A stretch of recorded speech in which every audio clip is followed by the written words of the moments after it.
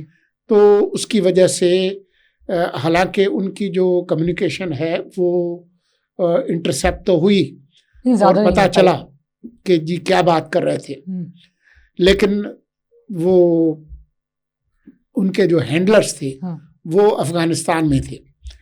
ایک اطلاع کے مطابق کچھ مزار شریف جو ہے شمالی افغانستان میں وہاں پر تھے.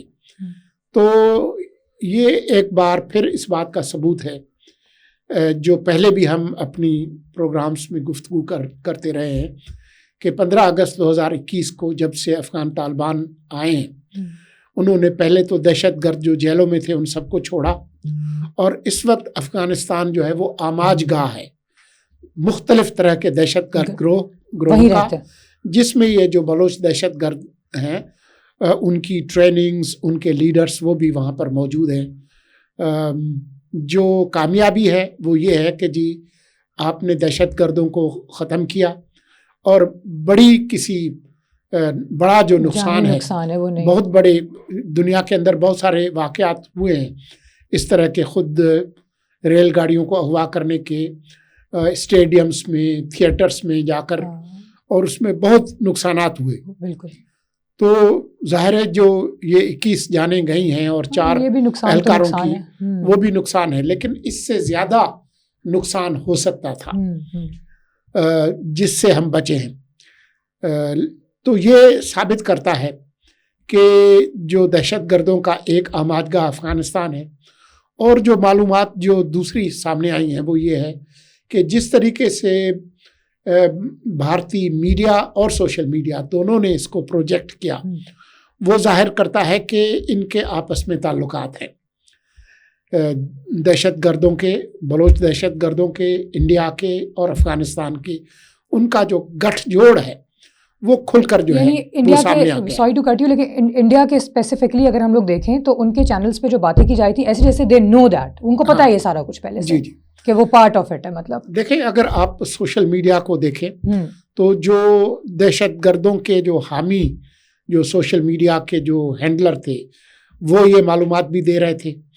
وہ انڈین میڈیا، افغان دہشت گرد، افغان طالبان کے حامی اکاؤنٹس، اور بدقسمتی سے جو پی ٹی آئی کے جو حامی اکاؤنٹس تھے وہ بھی باہر جو بیٹھے، باہر بھی یہاں پر بھی، وہ اس کو ایک طرح سے خوشیاں منا رہے تھے، سیلیبریٹ کر رہے تھے. اور پی ٹی آئی نے یہ بیانیہ بنانے کی کوشش کی کہ کیونکہ جو انٹیلیجنس کے اور سیکورٹی کے ادارے، ان کی ساری توجہ ہم لوگوں پر ہے، اس وجہ سے یہ واقعہ ہوا، جو حقائق کے بالکل منافی ہے. دہشت گردی کے واقعات جب عمران خان کی حکومت تھی اس وقت بھی ہوتے تھے، بلوچستان کے اندر ہوتے تھے. بلکہ آپ کو یاد ہو کہ ایک بہت بڑا دہشت گردی کا واقعہ ہوا تھا کوئٹہ میں، جس میں جو ہزارہ کمیونٹی ہے ان کے زیادہ لوگ جو ہے وہ شہید کیے گئے تھے. تو وہ اپنی لاشیں لے کر وہاں بیٹھے ہوئے تھے، بالکل، اور وہ مطالبہ ان کا صرف یہ تھا کہ وزیر اعظم عمران خان آئیں اور وہ آ کر ان کو تسلی دیں اور یقین دہانی کرائیں کہ جی اس طرح کے واقعات نہیں ہوں گے. تو خان صاحب نے وہاں جانے سے انکار کر دیا تھا.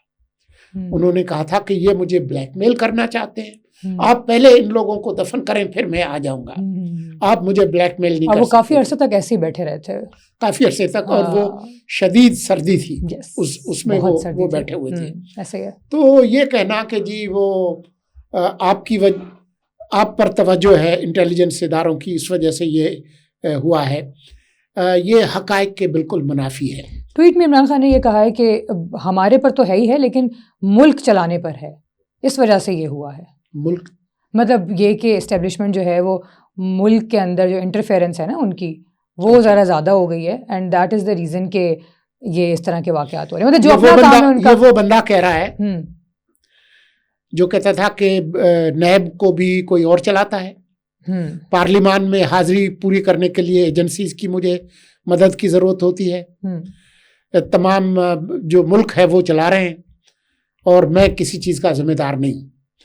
یہ وہی صاحب بتا رہے ہیں جن کے بارے میں ان کی پارٹی کے موجودہ صدر پرویز الہی، وہ ابھی بھی صدر ہیں پی ٹی آئی کے، ان کو ہٹایا نہیں ہے.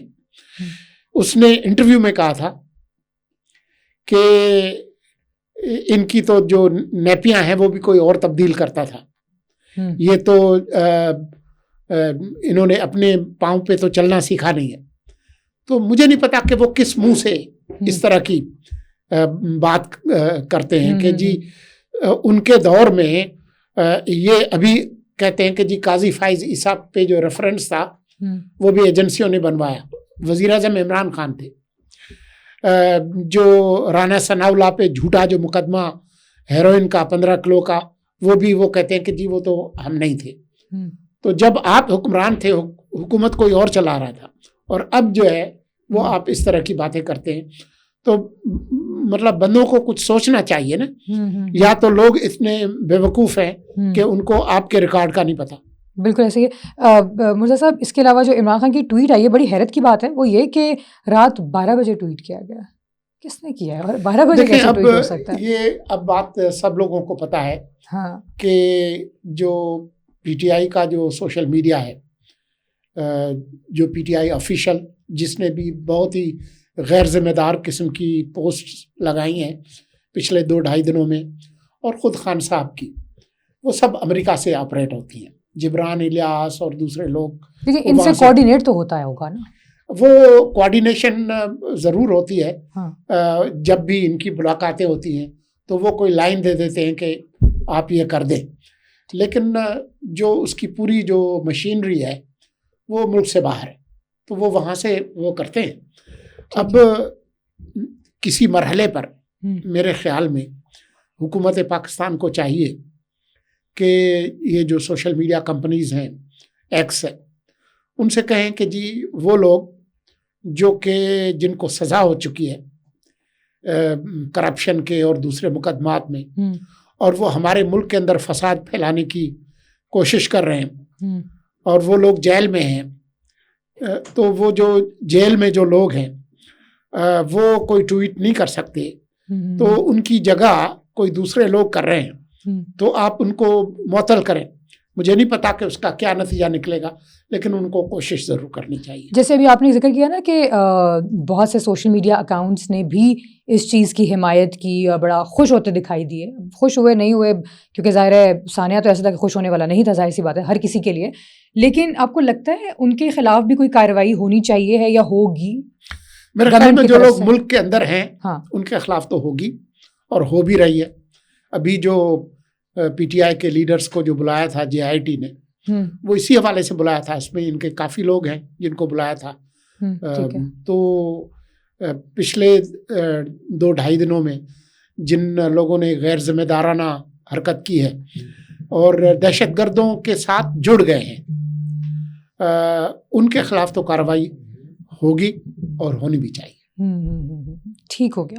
چلیں، سو ابھی باقی تو اب دیکھتے ہیں کہ کیا ہوگا، کیونکہ آپریشن تو کامیاب ہو گیا ہے اور ختم بھی ہو گیا ہے، لیکن آگے کی چیزیں ابھی پاکستان کے حالات، اور اسپیسیفکلی اگر ہم بلوچستان کی بات کریں تو وہاں کی کوئی اتنے اسٹیبل تو نہیں نظر آ رہے نا. ظاہر ہے دیکھیں وہاں پہ خوف و ہراس تو پھیل ہی گیا. کل جو وزیر اعلیٰ ہیں سرفراز بگٹی، ہاں، انہوں نے کہا کہ جی ہم نے ان سے بات کرنے کی کوشش کی ہے، یہ بات نہیں کرنا چاہتے، یہ صرف ہتھیاروں کی زبان میں بات کرتے ہیں. تو جو لوگ آپ کے ساتھ لڑنا چاہتے ہیں ان کے ساتھ آپ کیا بات کریں گے؟ ان کے ساتھ تو لڑنا ہی پڑے گا. اس کا مطلب یہ نہیں ہے کہ بلوچستان میں کوئی مسائل نہیں ہیں اور ان کے حل کی طرف کوشش نہیں کرنی چاہیے، ضرور کرنی چاہیے. یہاں سے ایک بات مجھے یاد ہے، عمران خان نے یہ بھی لکھا اپنی ٹویٹ کے اندر کہ حل جو ہے نا، معاملات جو ہیں وہ بات کر کے، بات چیت کر کے حل کرنے چاہیے، بجائے اس کے کہ اس طرح سے کیے جائیں جس طرح سے ہوا. خیر کل جو ہوا وہ تو ضروری بھی تھا، یہ جو آپریشن ہے، لیکن واقعی حل جو نکلے گا وہ اس طرح سے ہی نکلے گا کہ بات چیت کر کے. دیکھیں دنیا میں بہت سارے جگہوں پہ جہاں پر یہ بات ہوئی ہے دہشت گردوں سے، وہ اس وقت ہوئی ہے جب دہشت گردوں کو شکست دی گئی ہے اور وہ ریاست کے آگے جو ہے انہوں نے گھٹنے ٹیکے ہیں، تبھی جا کر وہ بات ہوئی ہے. یا تو آپ دہشت گردوں کے آگے ہتھیار ڈال دیں اور ملک ان کے حوالے کر دیں، ایسا تو نہیں تو پھر جو مذاکرات ہوتے ہیں وہ اس وقت ہوتے ہیں جب آپ ان کو شکست دیں اور وہ مجبور ہوں آپ کے ساتھ بات کرنے کے لیے. اس وقت ان کو بھارت سے، دوسری جگہوں سے، افغانستان سے مدد مل رہی ہے، ہتھیار مل رہے ہیں، پیسہ مل رہا ہے، ڈالرز مل رہے ہیں، ہر جگہ سے ان کو سپورٹ ہے، تو وہ آپ کے ساتھ بات کیوں کریں گے؟ تو خان صاحب اپنی ہی ایک دنیا میں رہتے ہیں. تو انہوں نے بات کرنے کی کوشش کی تھی نا، تو اس کے نتیجے میں آپ دیکھیں کہ جو انہوں نے وفد بھیجے تھے اور کہا کہ جی ہم ان کے ساتھ بات کریں گے، دفاتر کھولیں گے ٹی ٹی پی کے ساتھ، تو بالآخر آپ کو لڑنا ہی پڑا نا. اس وقت جو ہے وہ آپ ٹی ٹی پی کے ساتھ لڑائی لڑ رہے ہیں نا. ظاہر ہے بالکل. یہ بات ابھی تک جتنے بھی معاہدے ہوئے ٹی ٹی پی کے ساتھ، وہ سارے کے سارے ان معاہدوں کو انہوں نے وائلیٹ کیا، ان کو پامال کیا، بالکل. اور اس کے نتیجے میں آپ آج یہاں کھڑے ہیں. تو دہشت گردوں کے ساتھ جو آپ کے ساتھ لڑائی لڑنا چاہتے ہیں، لڑائی کے علاوہ کوئی آپ کے پاس راستہ نہیں ہے. البتہ یہ ضروری ہے کہ عوام آپ کے ساتھ کھڑے ہوں، کیونکہ دہشت گرد تب تک کامیاب نہیں ہو سکتے جب تک عوام دہشت گردوں کا ساتھ نہ دے. عوام اور جو سیکیورٹی فورسز کا جو آپس میں تعاون ہے اور ایک دوسرے پر اعتماد، وہ بہت ضروری ہے دہشت گردوں کو شکست دینے کے لیے. ہاں بالکل اسی طرح سے جیسے اگر عوام دہشت گردوں کے ساتھ ہوگی تو ان کی جیت ہو جائے گی، اور اگر عوام فورسز کے ساتھ ہوگی تو فورسز کی اور عوام کی جیت ہو جائے گی. تو بالکل ایسے ہی ہو گیا نا. صحیح ہو گیا. صحیح انشاءاللہ. چلیں اب فردر ڈسکس کریں گے کہ آگے کیا ڈیولپمنٹس ہوتی ہیں. پوڈ کاسٹ کا وقت ختم ہوا ہے. مجھے اجازت دیجیے. اپنا خیال رکھیے گا. اللہ حافظ.